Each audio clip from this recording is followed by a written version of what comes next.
Vous voulez rétablir l'égalité en France, Jean-François Prat?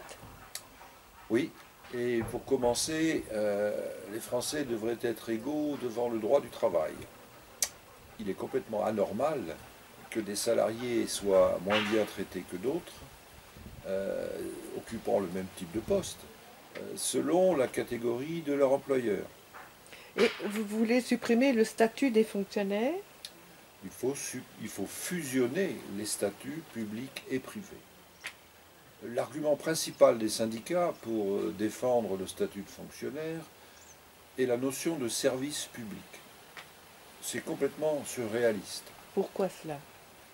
Dans de nombreux cas, c'est plutôt le public qui est au service des administrations.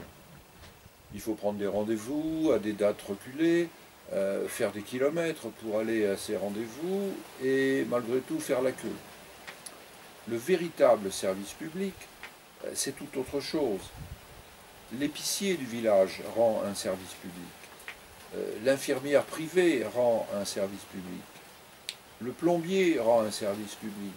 Le restaurant rend un service public. Le dentiste rend un service public.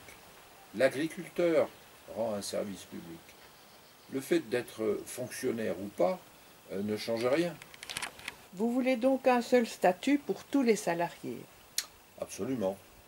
Mais ce statut universel doit tenir compte des contraintes particulières de certains métiers, comme par exemple les contraintes de métier de militaires, de policiers, de médecins, de routiers, etc.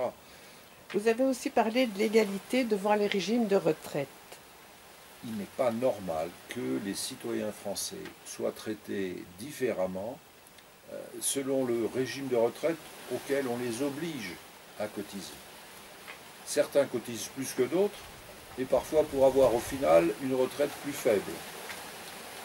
Il n'est pas normal non plus que l'on ait des régimes différents selon qu'on est cadre ou non. Là aussi, il faut unifier les régimes de retraite, les fondre en un seul régime universel. Et que faites-vous alors des régimes complémentaires? Dès lors que ces régimes sont devenus obligatoires, ils n'ont aucune justification. Ils doivent être intégrés au régime universel. Vous avez aussi mentionné l'égalité devant la protection sociale. Là encore, on a trop souvent voulu lier cette protection sociale à l'employeur. La protection maladie ne doit pas être liée à l'employeur, mais à la personne physique. La couverture maladie doit être réellement universelle, et non pas comme la fameuse CMU, réservée en fait à une catégorie d'individus. Un enfant ne doit pas être couvert à travers les cotisations de son père ou de sa mère, et souvent par la double cotisation obligatoire du père et de la mère, ce qui est une aberration antisociale. L'enfant doit être couvert dès sa naissance en tant que citoyen français, tout simplement. Donc des simplifications qui vont conduire à de sérieuses économies budgétaires.